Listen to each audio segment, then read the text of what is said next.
Why did the serpent speak to Eve? It's one of the most famous questions in human history. And for thousands of years, the answer has been the same. The serpent is Satan. The serpent is the devil. It is the external force of evil, the cosmic enemy of God, a literal talking snake that slithered into the garden to corrupt humanity at the very beginning. That is the obvious answer. It's the answer you inherited. It's the answer that paints the entire biblical narrative as a war between two kingdoms, God's kingdom of light and the serpent's kingdom of darkness. The story becomes a simple morality play. The serpent is the villain, Eve is the deceived, Adam is the complicit, and the fall is the tragic result of listening to the wrong voice. This answer is clean, it's dramatic. It gives us a clear enemy to blame. It externalizes the problem. The problem is out there. The problem is him. Think about that for a moment. How convenient that is. The chaos in your life, the destructive patterns, the voice that leads you into shame. It's not you, it's the serpent. It's the devil. It's an external tempter. That reading is not wrong. It has theological weight, historical precedent, and it serves a powerful psychological purpose. It protects the self from its own darkness. But it is standing on the surface of something much deeper. We are not stopping at the surface. If the serpent is merely an external devil, then the story of Eden is not about you. It's about them. It's about Adam and Eve. It's a historical event you observe from a safe distance. But the Bible is not a history book. It is a map of the human mind. Every character is a state of consciousness. Every event is a psychological event happening now. So what if the serpent is not an intruder in the garden? What if the serpent is the garden? What if the serpent is not an alien voice, but the most familiar voice you know, your own? Now stop. Let's look at the text without the 2,000-year-old overlay of systematic theology. Let's go to the Hebrew. Genesis 3:1. Now the serpent was more crafty than any other beast of the field that the Lord God had made. The word for serpent is nachash, noun. But here is where the first crack appears. Nachash is not just a noun. Its root meaning is not snake. Its root meaning is to decipher, to practice divination, to whisper, to hiss and enchantment. It is fundamentally a word about knowledge. Specifically, hidden knowledge, forbidden knowledge, the knowledge that comes not from direct revelation, but from interpretation, from guessing, from trying to see around the corner. The Nachash is not the bringer of evil. It is the bringer of a certain kind of knowing, a knowing that separates. And it was arum, crafty, shrewd, prudent. This is the critical word. This is the part nobody sees. Arum. It is the exact same word, used just a few verses earlier in Proverbs, to describe the ideal state of a human being. Prudence, shrewdness. It is a virtue. So the text tells us in the original language that the serpent possessed a quality that God himself, in another book of wisdom, says we should cultivate. But in the garden, this quality is directed somewhere specific. It is directed at the one tree, the tree of the knowledge of good and evil. The serpent's first words are a question, not a command, not a lie, a question. Did God actually say, "You shall not eat of any tree in the garden"? Now pay attention. This is not the voice of a cartoon devil. This is the voice of the interpreter. The voice that takes a clear, simple directive. You may surely eat of every tree of the garden, but of the tree of the knowledge of good and evil you shall not eat. For in the day that you eat of it, you shall surely die. And reframes it. It exaggerates. It distorts through implication. Did God actually say, you can't eat from any tree? It turns abundance into restriction. It turns a single boundary into a prison.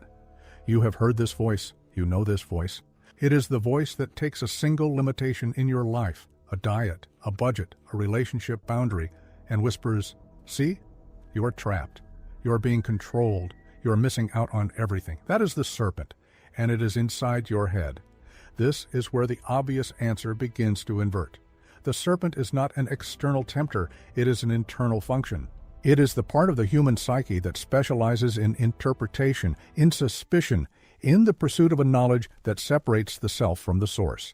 It is the birth of the ego, the birth of the conscious mind that says, I am separate from the whole, and therefore I must figure things out for myself. The serpent is the psychological mechanism that creates the subject-object split, I am here, God is there, the tree is there, and between us is a gap of interpretation. Now, the standard reading would say, this is the moment sin entered the world, but the deeper inverted reading says this is the moment consciousness as we know it woke up. And this awakening came with a cost. The cost was unity. The cost was direct, unmediated experience. Once you eat from the tree of the knowledge of good and evil, you no longer simply live. You judge, you categorize. You split every experience, every person, every moment into good or evil, for me or against me, pleasure or pain. You leave the garden of direct perception and enter the wilderness of relentless interpretation. This is what psychologists call the birth of the ego, and it is necessary. You cannot navigate a complex world without it. But when this function becomes the master, when the interpreting, judging, separating voice becomes the only voice you hear, you are exiled. You are east of Eden. And this is where it gets dangerous, because we have been taught to project this voice outward, to call it Satan, to make it a religious concept, to fight it as an external enemy. But by making it external, we do the one thing the serpent wants most. We fail to see it in ourselves. We fail to take responsibility for the whisper. We blame the devil for our envy. We blame the tempter for our greed. We blame the serpent for our shame. And in doing so, we give it infinite power. It becomes a shadowy, unstoppable force out there, while it operates with complete impunity in here. Carl Jung called this exact phenomenon the shadow. He did not call it the devil, he called it the shadow. The totality of all those parts of yourself that you refuse to acknowledge, that you deny, that you repress because they are incompatible with the person you wish to be. Your anger, your pettiness, your narcissism, your cowardice, your lust for power, your capacity for cruelty. You bury these in the shadow, but they do not disappear. They gain autonomy. They become a voice, a whispering, cunning, persuasive voice that operates just outside the light of your conscious awareness. It does not attack you head-on. It asks questions. Did your boss actually say you're not valued? Is your partner really hiding something? Are you actually being treated unfairly? It takes a seed of truth and cultivates a forest of paranoia and separation. The shadow, Jung said, is your greatest enemy because it is you. And until you make the shadow conscious, it will direct your life from the darkness, and you will call it fate. The Bible called this autonomous, whispering shadow complex the serpent. Think about that. 2,000 years before depth psychology, the map of the mind had already named the pattern, the nachashi, the whispering interpreter, the shadow. It is not a monster from the abyss, it is the unintegrated part of the human being. This is the inversion. The serpent is not an alien, it is the most human thing in the story. Now, if what you are hearing right now is starting to pull on a thread you always felt but could never name, stay with this channel. Every video goes one layer deeper. We are not reforming religion here, we are recovering a map. So let's follow this thread into the darkest part of the forest. The conversation. Eve responds to the serpent's exaggerated question. She corrects it. She says, "We may eat of the fruit of the trees in the garden, but God said, 'You shall not eat of the fruit of the tree that is in the midst of the garden, neither shall you touch it, lest you die.'" Now stop. Look at her answer. Compare it to God's original command. God said nothing about touching it. Eve adds a rule. She makes the boundary more severe. She hardens the law. Where did that come from? It came from the serpent. The moment she engaged the interpreting, suspicious voice, her own perception of the law became distorted. It became heavier, more restrictive, more fearful. This is the shadow's first victory. It doesn't make you break the rule immediately. It first makes you worship the rule. It makes you afraid of the boundary. It turns a guidepost into a prison wall. You have done this. You have taken a simple, healthy boundary in your life and turned it into a source of anxiety and obsession. You have added clauses to the contract that were never there. I must not only avoid junk food, I must never even look at it. I must not only be faithful, I must never even feel attraction. This is the serpent's craftsmanship. It turns life into a minefield of your own creation. Then the serpent speaks its famous line, "You will not surely die, for God knows that when you eat of it, your eyes will be opened, and you will be like God, knowing good and evil. Is this a lie, or is it a truth, wrapped in a deadly context?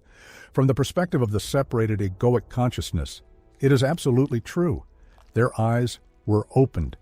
They did know good and evil. They did become like God, in the sense of having moral agency, judgment, discernment. The serpent told the truth. But it was a truth severed from its source. It was a truth delivered by the shadow for the purpose of further separation.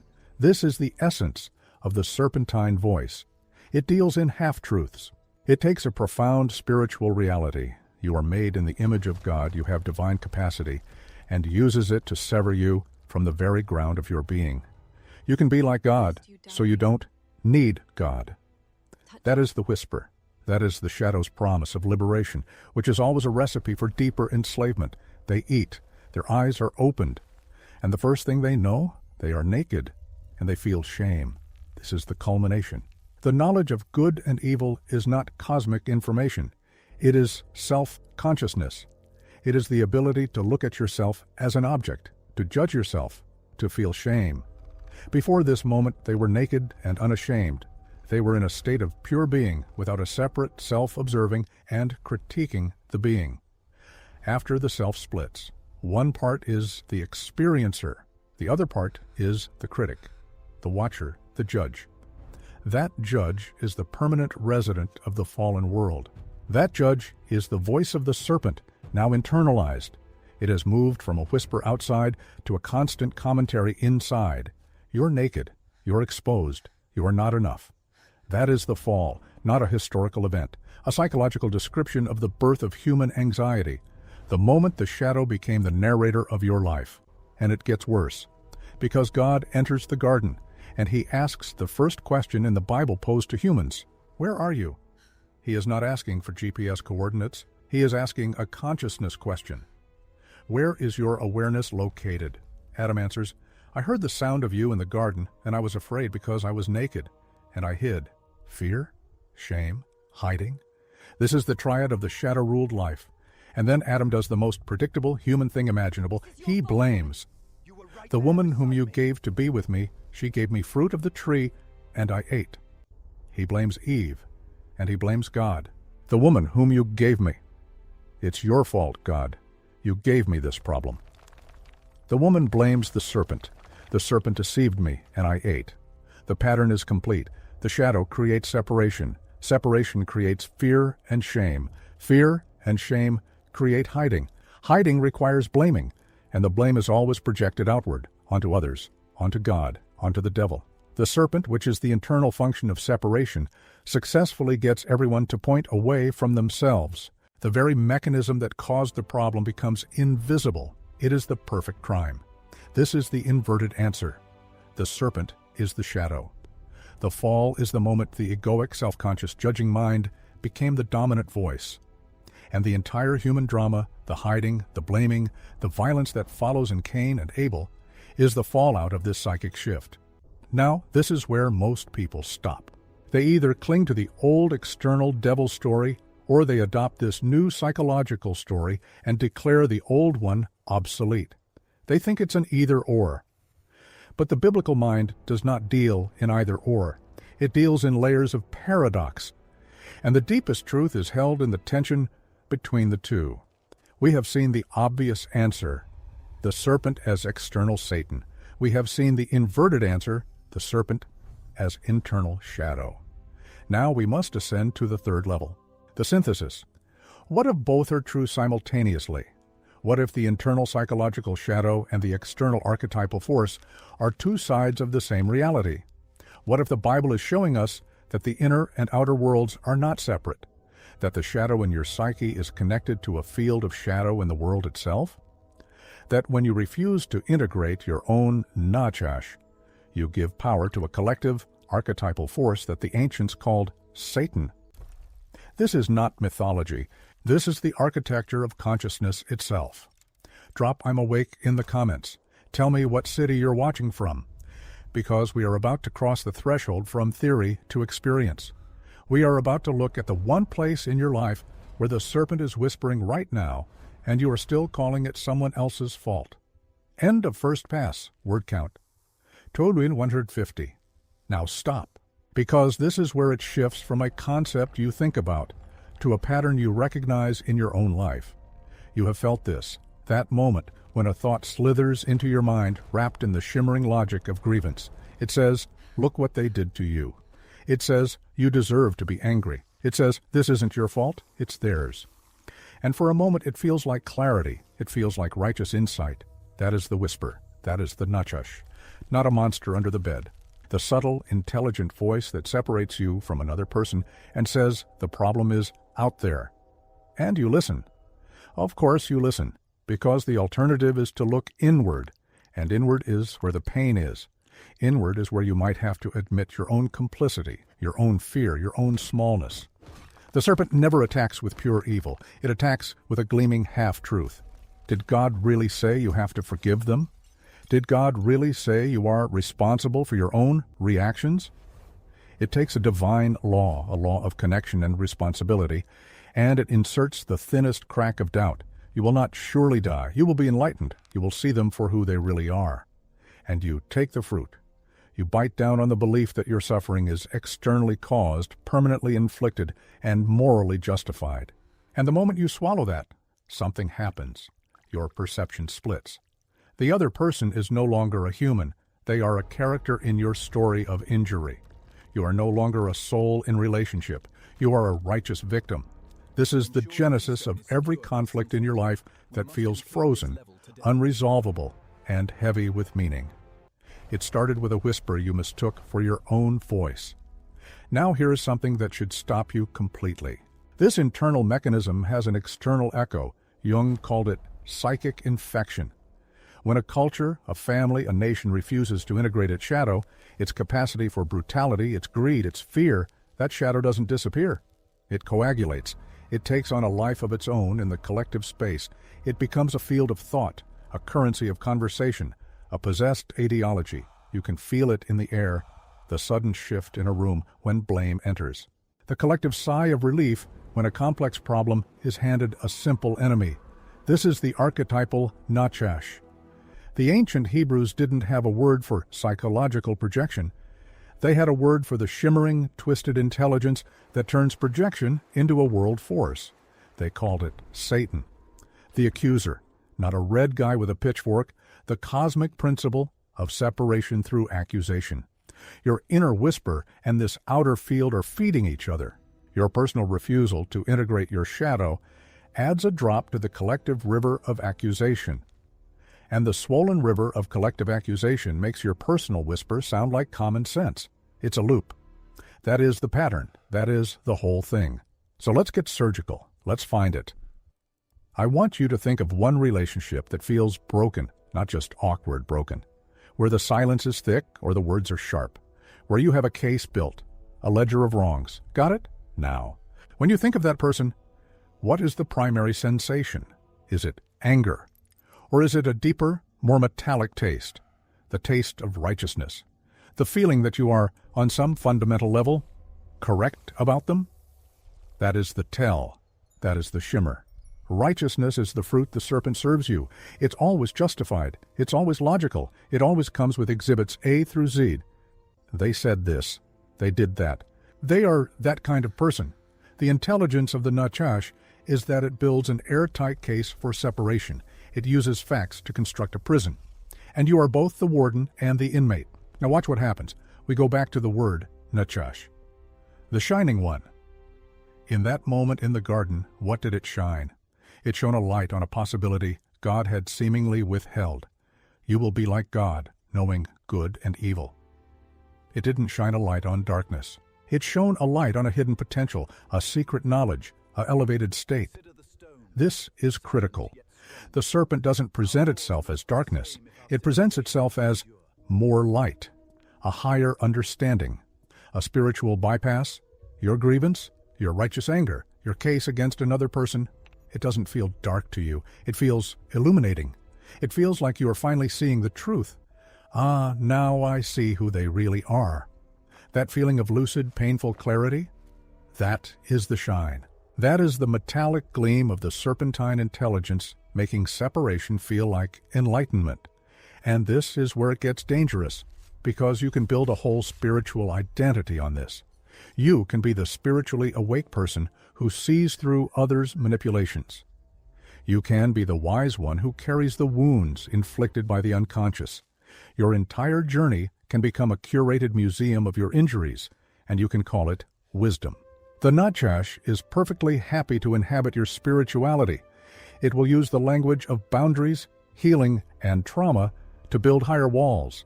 It will use the concept of vibration or discernment to justify permanent judgment. It will take the tools of awakening and turn them into weapons of permanent separation. Think about that. The oldest trick in the book is not to make you evil. It's to make you spiritually righteous in your disconnection. Now, pay attention. The biblical response to the serpent is not what you think. It's not a battle. It's not an exorcism. God doesn't show up and blast the serpent with lightning. He speaks to the humans. He asks questions. Where are you? Who told you that you were naked? What is this you have done? The confrontation is always with the human consciousness that internalized the whisper. The archetypal force is dealt with later, symbolically, in prophecy. But the immediate intervention is a mirror held up to the ones who ate the fruit. That is the template. You don't fight the devil out there. You confront the Nachash that has taken up residence in your own reasoning, in your own story of yourself. So let's hold up the mirror, that relationship you're thinking of. What if your case against that person is not your truth, but your prison? What if the shining logic of your grievance is the very thing that keeps you trapped in a story of pain? What if letting go of the case doesn't mean they were right, but means you are free? The serpent's whisper says, hold on to this. It is your truth. It is your protection. The divine question asks, where are you? You seem to be hiding in a fortress of your own righteousness. Is it safe in there, or is it just alone? This is the confrontation, and it feels like death. It feels like you will die if you let that case go, because you have built your identity around it, the wronged one, the one who sees. The fruit of that tree is identity. You will be like God, knowing good and evil. You will have the God-like power to categorize, this is good, me, that is evil, them. To release the case feels like losing your knowing, your godlikeness. It feels like a demotion back into confusion, back into relationship, back into the messy garden where you don't have everything figured out. That feeling of existential terror, that is the promised death you were warned about, not a physical death. The death of the separate, knowing, righteous self. The ego screams, and it screams through the voice of the Nachash, which is now fully integrated as your own defense attorney. Don't be a fool. They'll just do it again. You need this anger to protect you. Now stop. Listen to that last sentence. You need this anger to protect you. That is the core spell. That is the enchantment. The belief that the separation is protecting you. The shame is protecting you. The grievance is protecting you. It's a lie. It's not protecting you. It's defining you. It is the walls of the tiny kingdom you rule, where you are both the monarch and the sole subject. The protection is the prison. We have to go deeper, to the root. The root of Nachash is connected to hissing, to whispering, but also to deciphering, to enchant, to put under a spell. This is it. This is the key. The serpent doesn't just lie. It weaves a spell of perception. It enchants you to see the world through the lens of separation. Once you are enchanted, all the evidence lines up. Everything you see confirms the spell. Their glance confirms your suspicion. Their silence confirms your guilt. Their kindness feels like manipulation. The spell is self-reinforcing. Your very perception is now serving the story of separation. You are not seeing reality. You are seeing the enchantment. And you are doing it to yourself, with the serpentine intelligence as your guide. This is why the solution is not positive thinking. It's not just love more. You cannot love your way out of an enchantment. You have to disenchant your perception. You have to break the spell at the level of the lens itself. How? The ancient practice was remembrance. Zakor. Remember who you are before the story. Remember the connection before the fracture. Remember that the other person is also a soul in an enchanted forest, probably whispering a case about you. The mirror works both ways. When you see your own enchantment, you suddenly see theirs, and you don't see an enemy. You see a fellow enchanted one. The spell breaks not with the sword, but with a sigh of recognition. Oh, you're in here too. Now this is where neuroscience confirms the map. The brain has a default mode network. It's the storytelling circuit. It takes raw data and weaves it into a coherent narrative about you, your past, your future, your threats, your defenses. When you are deep in a grievance story, this network is firing like a lightning storm. It is enchanted. It is generating the reality of the spell in real time. The practice of remembrance, of shifting perception, is the practice of quieting that default narrative and accessing what neurologists call the direct experience network, the raw, unstoried present. The garden before the naming of good and evil, meditation, prayer, contemplation, these are not spiritual luxuries. They are disenchantment protocols. They are the systematic shutting down of the Nachash's possessed default narrative so you can perceive again, not think. Perceive. So let's land this. Right here, right now. I want you to do something. Think of the person. See your case against them. See the shimmering logic of it. Now, I want you to say, silently, one sentence. This story I am telling is a spell I am under. Don't try to drop the story. Don't try to forgive. Just name the mechanism. This story I am telling is a spell I am under. Feel what happens. There's a tiny space that opens up, a crack in the enchantment. In that space, there is no victim and no villain. There is just the ache of separation. And that ache is sacred. That ache is the divine homesickness. That is God asking, where are you? That ache is the beginning of the way back. Because the opposite of the Nachash is not an angel. It's the malak, the messenger. The angel in Scripture often shows up and says one thing first: do not be afraid. The serpent's whisper always begins with and cultivates fear. You will be naked. You will be vulnerable. You need protection. The divine messenger starts by dissolving the fear. Do not be afraid. Then it delivers a message that usually involves connection, movement, and purpose beyond yourself. The angelic consciousness is a connective consciousness. It sees links, patterns, holes. The serpentine consciousness is a separating consciousness. It sees divisions, threats, and selves. Your mind can host either frequency. You are choosing moment by moment which whisper to amplify. Your life is a garden, and right now there is a serpent whispering about someone, about some situation, about some part of your own soul that you have deemed evil and cast out. And it's shining. Its logic is impeccable. Its case is solid. And it is offering you a fruit that will make you feel godlike in your judgment. You can take it. You can swallow the separation. And you will know good and evil. You will live in a world of categorized people and frozen stories. Or you can hear the other sound, the sound of a question drifting through the garden. Where are you?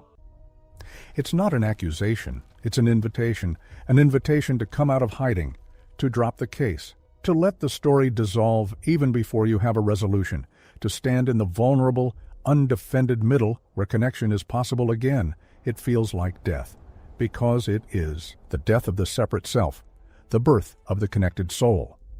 This is why the symbol of Christ on the cross is the ultimate anti-serpent image. The vertical beam connects heaven and earth, the inner and outer. The horizontal beam connects person to person, self and other. It is the perfect picture of integrated consciousness.